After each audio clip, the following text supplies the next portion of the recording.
Ketua PGRI Sulawesi Tenggara, Abdul Halim Momo, angkat suara terkait ditahannya Supriyani, guru honorer di Konawe Selatan, karena laporan wali murid berpangkat polisi. Hasil pertemuan saya dengan Ibu Supriyani yang dimediasi oleh Kepala Desa, jadi Kepala Desa siap bersaksi.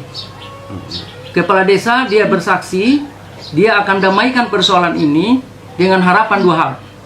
Yang pertama, dia harus membayar uang 50 juta. Dan kedua, dia harus mundur sebagai guru. Ini ada apa? Ini kriminalisasi. Dia dimintakan harus mundur, bersurat ke kepala dinas supaya dia mundur jadi guru. Padahal dia tidak pernah melakukan apa-apa. Kemudian menurut saya ada ruang juga yang menyebabkan kasus ini sampai tiba di kejaksaan. Jadi ada dua saksi anak. Saya nggak ngerti nanti kuasa hukum PGRI, karena ini sudah terlibat, kuasa hukum PGRI Pusat dan PGRI Konsel ini akan terlibat di kasus ini. Saya juga telepon sama ibu tadi. Saya tidak terlalu mengerti hukum, apakah misalnya anak saya itu bisa menjadi saksi. Tapi saya tadi cross check, ternyata anak-anak ini adalah anak tetangga dari Pak Polisi, yang kerja orang tuanya sama Pak Polisi.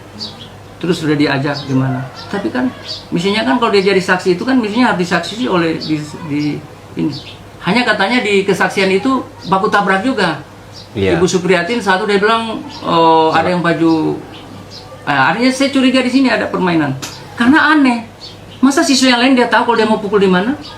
Karena memang hari Rabu kejadian yang difitnahkan dia melakukan itu. Nah, kemudian hasil visum yang merah-merah itu benturan benda tajam. Memang diakui anak itu dia jatuh di sawah. Tapi isu kasusnya dialihkan seakan-akan guru ini kriminalisasi.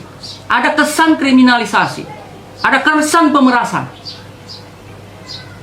Saya sedih.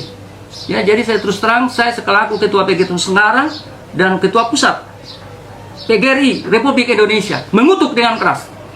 Dan saya berharap jangan ada yang coba main-main dengan peristiwa ini. Kembalikan sesuai dengan aturan hukum yang, kalau memang guru saya salah, silakan.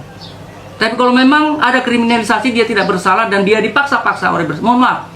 Ternyata dia yang menyebabkan pergi juga minta maaf itu saya tidak tahu siapa, ada penyidiknya tadi disebut, dia ditelepon-telepon sama penyidik. Sudah, kamu datang saja katanya. Akui saja kesalahanmu, minta maaf saja. Jadi permintaan maaf itulah dianggap bahwa dia mengakui kesalahan. Menurut Abdul Halim, dalam kasus ini ada kesan kriminalisasi dan pemerasan terhadap seorang guru karena Supriyani mengaku sempat diminta uang 50 juta agar damai. Hal senada juga disampaikan Ketua Umum PGRI Unifar Rosyidi dalam sesi wawancaranya. Menurut Unifar, Supriyani harus dibebaskan dari aksi kriminalisasi terhadap guru.